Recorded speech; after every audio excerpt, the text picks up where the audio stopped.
Buenas tardes, mis hermanos, mis amigos, Dios les bendiga. Hoy estamos aquí otra vez para compartir sobre un tema que yo sé para usted no es algo que ignora.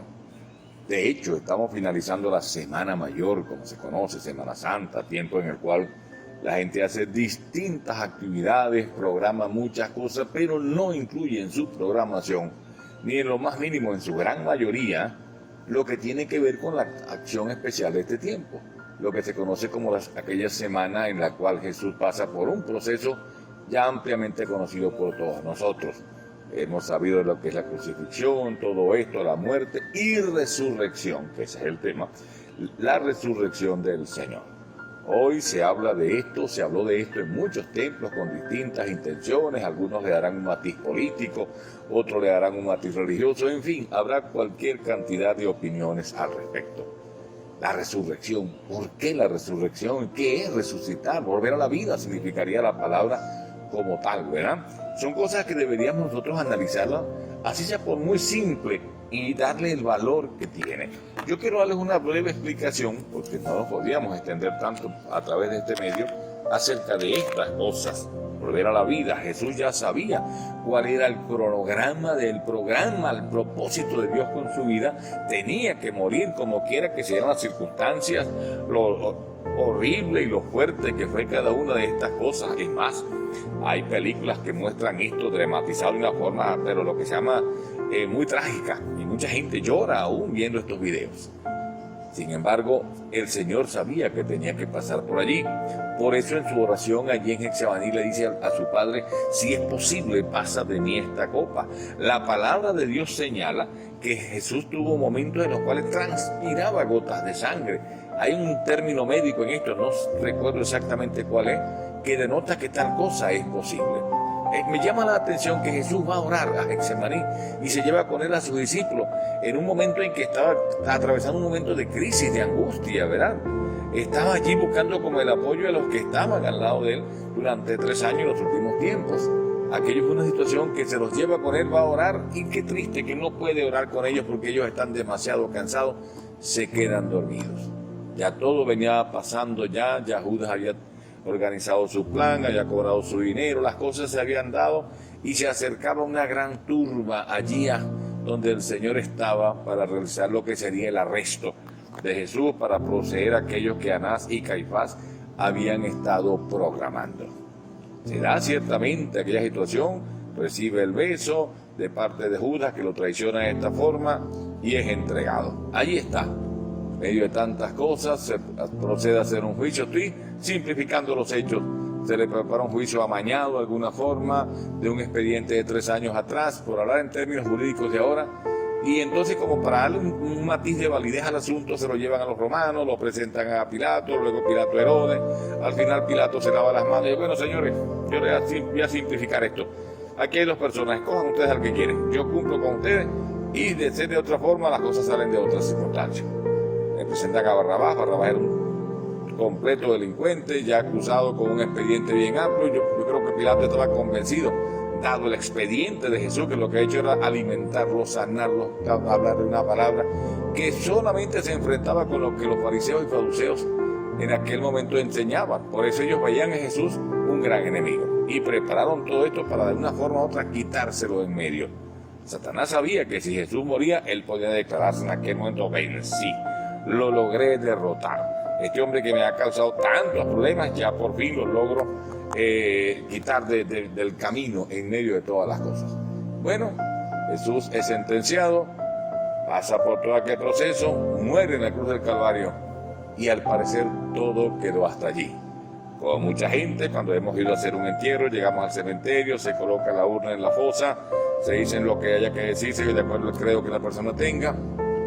Mis hermanos, pero resulta que todo estaba dispuesto de otra manera. Dios, sabiendo cuando el Señor había cumplido su propósito, porque cuando Jesús dice en la cruz del Calvario, ya todo está cumplido, ya todo lo he logrado, había entregado lo que había sido el propósito de Dios para él.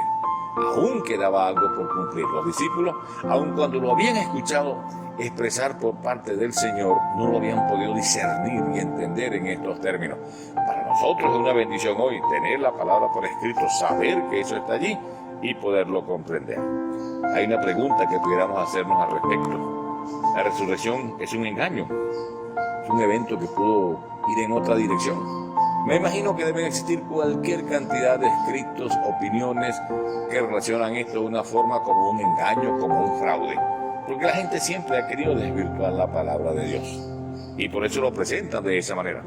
Voy a ir a la fuente que me puede certificar de eso, a la palabra de Dios, cuando la Biblia dice que el cielo y la tierra pasarán, pero su palabra no pasará. Allí está. Los evangelios hablan en su gran mayoría de ellos de estos eventos en particular. Aquella última semana de Jesús se estaba cumpliendo. Hoy, día 31 de marzo del año 2024, genuinamente termina el mes y con el tiempo de la resurrección de Jesús. Esto que pudiera ser un engaño, la palabra de Dios lo habló aquí. El Señor comenzó a decirlo en muchas ocasiones acerca de esto, ¿verdad? Cristo habló de ellos en los evangelios, que sería muerto y que iba a resucitar.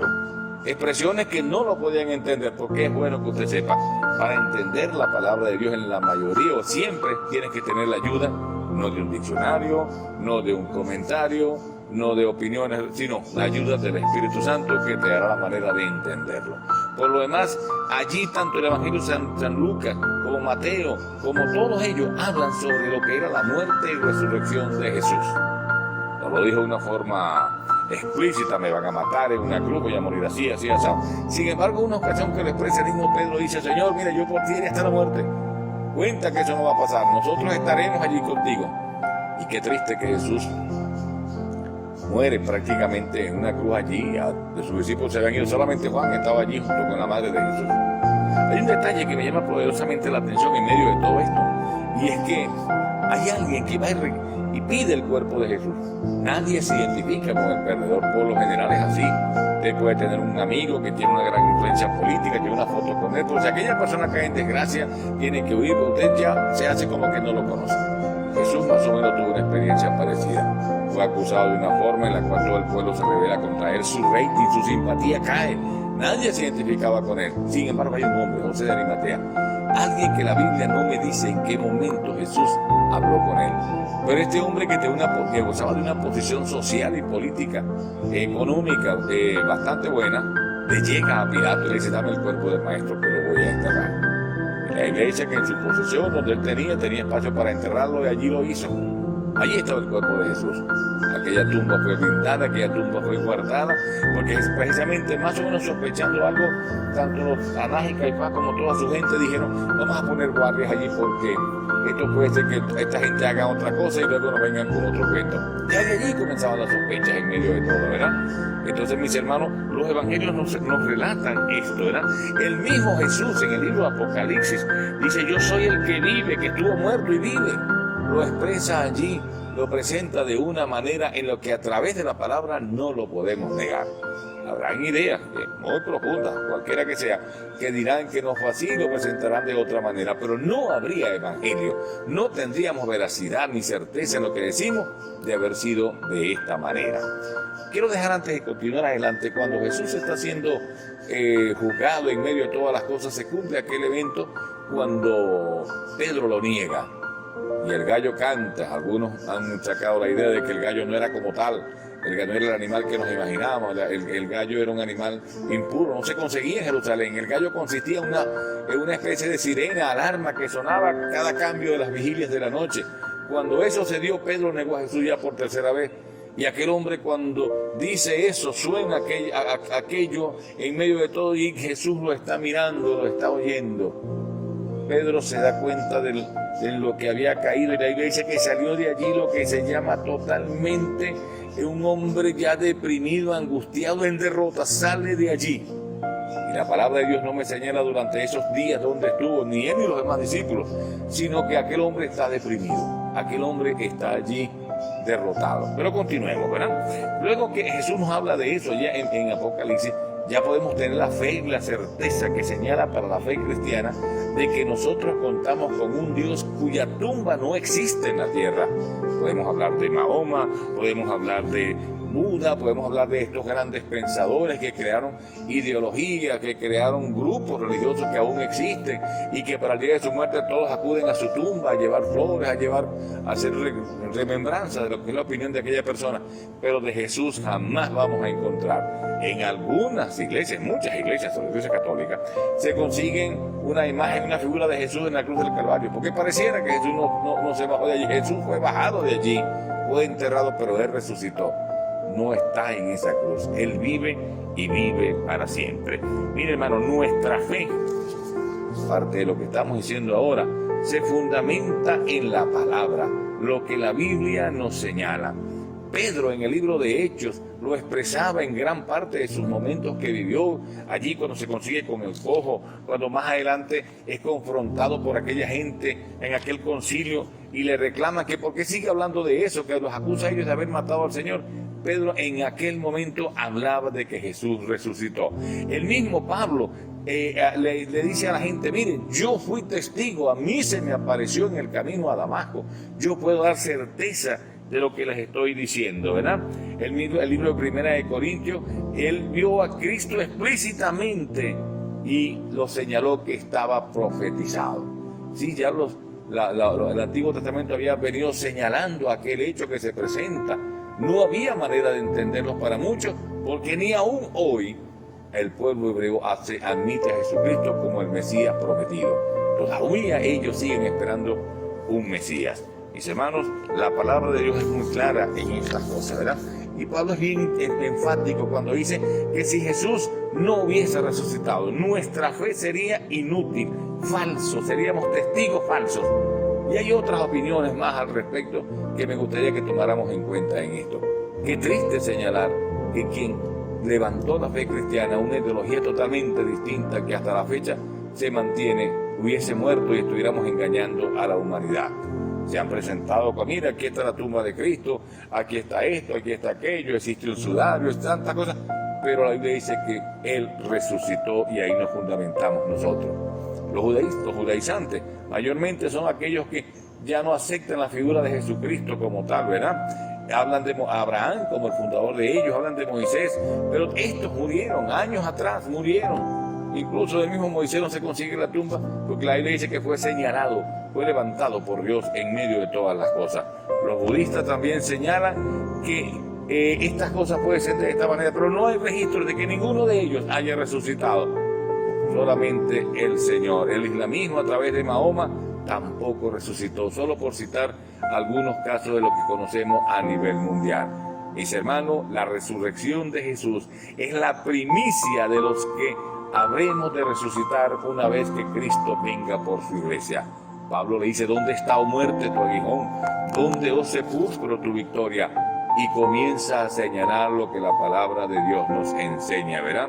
La tumba no retuvo a Cristo, ni tampoco a los que creen en Él. He hecho muchos entierros en esta ciudad. Y digo algo que al final les parece un tanto absurdo a los que están allí. Digo, un día estas tumbas serán abiertas. Y estos que hoy estamos depositando acá, resucitarán, se levantarán y irán al encuentro con el Señor. Eso se dará cuando Jesús venga por su iglesia. Y para muchos esto no puede ser así. Porque, mis hermanos, si Cristo no resucitó, ¿qué sentido tiene creer en Él? De ser así, disfrutemos, gocemos, hagamos todo lo que nos venga en gana, porque no tiene razón de ser la vida. Pero la Biblia nos señala que seremos juzgados por parte de Dios, porque hemos de resucitar y daremos cuenta a Dios según sean nuestros hechos. Mis hermanos, yo quiero hoy animarte a que tú tomes una actitud distinta en lo que tiene que ver con la resurrección de Jesús. Es lo más importante. Hoy la fiesta, la iglesia celebraba, estamos desde las 6 de la mañana, no solamente nosotros, muchas iglesias a nivel nacional celebrando. Salimos muy temprano a hacer en un parque aquí un servicio desde las 6 de la mañana, cantamos muy contentos, porque nuestro Dios no permanece en una tumba, está en los cielos intercediendo por nosotros. Por lo tanto, mis hermanos, mostremos gratitud a Dios. Mostremos una acción de confianza hoy, ¿verdad? Porque esto es lo que Pablo dice, ¿dónde está muerte tu aguijón? No, la muerte no lo retuvo. Por eso que cuando el demonio ve que Jesucristo resucita, se da cuenta que fue su derrota más grande. Ya no podía celebrar durante los días como lo hizo, porque el Señor se levantó de entre los muertos. Es lo que la palabra me señala, ¿verdad? Mis hermanos, yo también te animo a que tú te restaures de una manera firme ante Dios en esa promesa. Que vale la pena creer en el Señor, que vale la pena tener a Jesucristo como nuestro Dios y Salvador. Hermanos, debemos progresar, crecer en el servicio a Dios, sirviendo totalmente cada día en lo que hagamos, como quiera que sea, así sea limpiando las cosas, prestando atención al necesitado, dando extra, como sea, debemos servir a los otros, que es lo que Dios nos ha dado en medio de todas las cosas. Jesucristo, antes de partir, le dice allí a la gente que estaba con él: vayan por el mundo y hagan discípulos.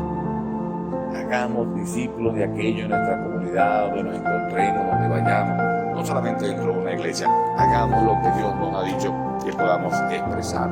Y cuando les hablaba de que Pedro estaba allí en aquella profunda depresión, es interesante que las mujeres presentan aquel grado de curiosidad y deciden ir a ver dónde le han puesto el cuerpo de Jesús, a ver qué podían hacer por él. Llevaban esencia para, si se quiere de alguna manera, limpiarlo. ¿Quién sabe qué pensaban hacer allí? Y su mayor preocupación es quién quitará la piedra, cómo podremos entrar.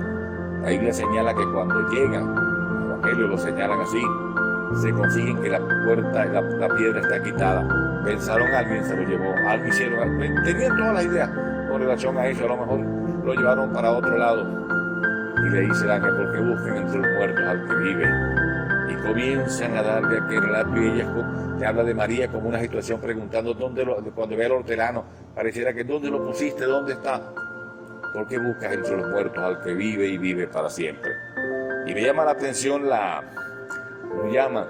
encomienda que le vayan donde están los discípulos, que estaban tristes, así, díganle que ha resucitado. A los discípulos se lo dicen. Pero allí hay una expresión que me llama la atención, que dice: y a Pedro, díganle a Pedro. ¿Y es que acaso Pedro no era discípulo? Claro que sí, solo que el Señor desde el más allá sabía la condición de Pedro. Mis hermanos, por eso, cuando van a la iglesia, mire, ha pasado esto, y le dicen a Pedro: y a ti te lo mandó a decir específicamente. Hay veces que Pedro se levanta y sale en una carrera, ya no era el Pedro derrotado, afligido allí, salió a conseguirse con el Señor. Me llama la atención que Jesucristo no arregló cuentas con Pedro delante de todos los demás discípulos, diciéndole: ¿qué te pasó? Mira, me quedaste mal, yo contaba contigo. No, dice que camino en Maús se encontraron, allí se arreglaron las cosas. Me imagino cómo hubiera sido que Jesús le hubiera dicho a Pedro delante de todos: mira, ¿qué te pasó a ti? Que te hubieran cuestionado los mismos discípulos tantas veces. Nuestras cosas las arreglamos con Jesús, las arreglamos con el Señor directamente. No tenemos un espacio en ninguna iglesia evangélica en ninguna parte del mundo para perdonarle pecado a las personas que vengan a pedir que los perdonemos. Llegamos entre nosotros y las ofensas no las hemos cometido, pero de que yo haga el papel de perdonar pecados no me lo señala la palabra. Arregla tus cuentas con el Señor, que Jesucristo resucite en tu vida. Si aún está muerto, si aún cargas aquella imagen donde hay una persona muerta, derrotada, afligida, ya, deja que Jesucristo se levante y nazca en ti una nueva esperanza, una nueva acción. Dios te bendiga, Dios te guarde, y me complace traer esta palabra para ti. Señor amado, gracias por esto que tú me has dado, que espero sea de bendición para todos cuantos la oigan. Que no sea meramente una fecha religiosa de una semana en la que mucha gente hace tantas cosas menos buscarte. Ayúdanos a buscarte a ti de manera firme cada vez que creamos, Señor, porque todo lo dejo en tus manos. En nombre del Padre, del Hijo y del Espíritu Santo. Amén y amén. Mis hermanos, mis amigos, mándame tu comentario a mi teléfono 0412-726-9831 o a mi correo carlosgedet@gmail.com. Gedet con doble T al final. Dios me los bendiga, Dios me los guarde.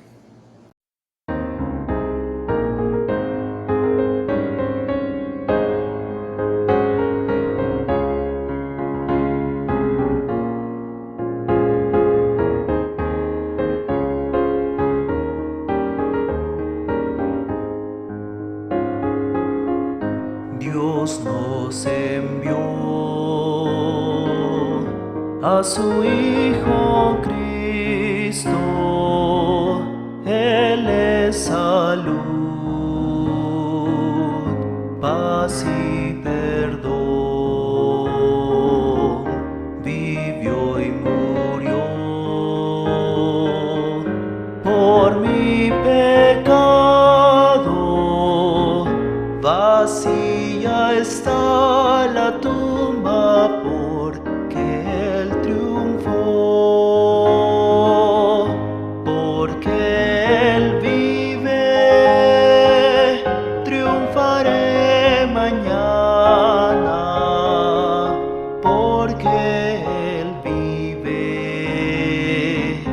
ya no hay temor, porque yo sé que el futuro es suyo. La vida vale más y más solo por Él. Grato es tener a un tierno niño, tocar su piel, gozo nos da, pero es mejor la dulce calma que Cristo el Rey nos puede dar, pues vivo está, porque Él vive, triunfaré mañana, porque Él vive, ya no hay temor, porque yo sé que el futuro es suyo. La vida vale más y más solo por Él.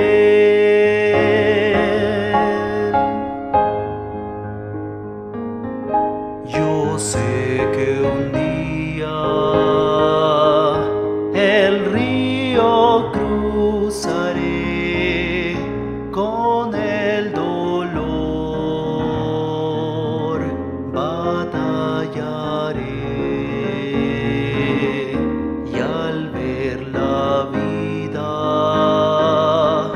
triunfando invicta, veré gloriosas luces y